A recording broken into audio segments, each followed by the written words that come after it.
मेरठ में बड़ा हादसा हुआ है। हाईटेंशन तार से टकराया वाहन, करंट लगने से 5 कांवड़ियों की मौत हो गई, जबकि 20 लोग झुलस गए हैं। घायलों को फिलहाल अस्पताल में भर्ती कराया गया है। चौहान की एंट्री पर यह हादसा हुआ है।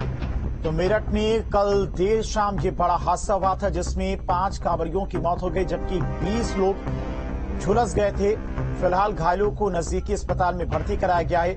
हाईटेंशन तार से वाहन टकराने के बाद वाहन में करंट उतर आया था, जिसमें 5 कांवड़ियों की जान चली गई। तो मेरठ के किला परीक्षितगढ़ रोड पर गांव राली चौहान की एंट्री में करीब 20 फुट ऊंची डीजे कांवड़ 11,000 की लाइन से टकरा गई, जिससे उसमें बैठे 18 से 20 कांवड़िए बुरी तरह से झुलस गए। इसमें से 5 कांवड़ियों की मौत की सूचना सामने आ रही है। उनके रिश्तेदार बता रहे हैं कि लेकिन कोई भी पुलिस या प्रशासनिक अधिकारी कुछ बोलने को तैयार नहीं है। राली चौहान के बाहर ग्रामीणों ने मुख्य मेरठ परीक्षितगढ़ रोड को जाम किया है और मौके पर भारी पुलिस पहुंची हुई है।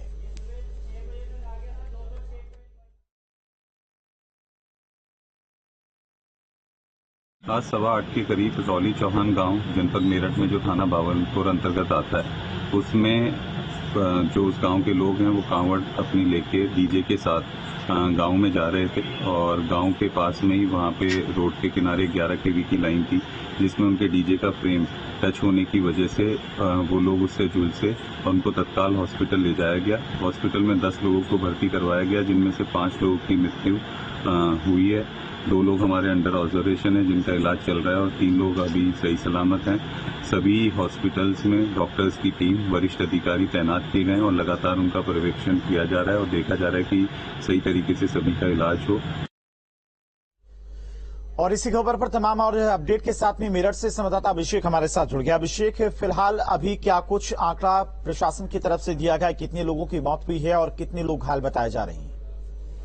देखिए, अभी तक 5 लोगों की मौत हुई है और 3 बेहद गंभीर रूप से झुलसे हुए हैं।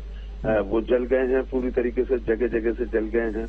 उनको इलाज दिया जा रहा है और जो बर्न इंजरी है उसका आकलन 40 से 60% किया गया है इन तीनों को, कि 60% तक झुलस गए हैं।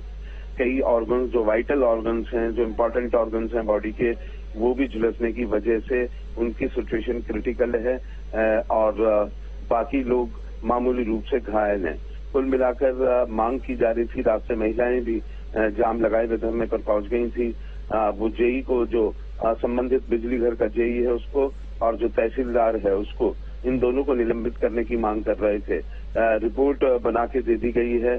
क्यों ये हादसा हुआ, किसकी लापरवाही है, क्योंकि ग्रामीणों का कहना था कि 2 घंटे गांव के बाहर ये डीजे कांवड़ रोकी गई। बिजली विभाग से कांटेक्ट किया गया, शटडाउन लेने के लिए कहा गया, क्योंकि ये कांवड़ इलस थी। उसमें अब भरोसा दिलाया गया कि शटडाउन ले लिया गया है।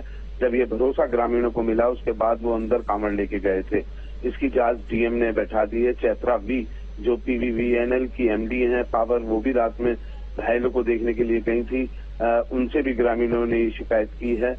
फिलहाल स्थिति तनावपूर्ण बनी हुई है। शवों का पोस्टमार्टम के बाद अभी बॉडी गांव में नहीं आई है और अभी ग्रामीणों की मांग पर प्रशासन विचार कर रहा है कि किस तरीके से इसे पूरा कर लिया जाए। उधर रात में कांवड़ का जल पूरी रात चला है और सुबह 4 बजे तक कांवड़ का जल चलता रहा है।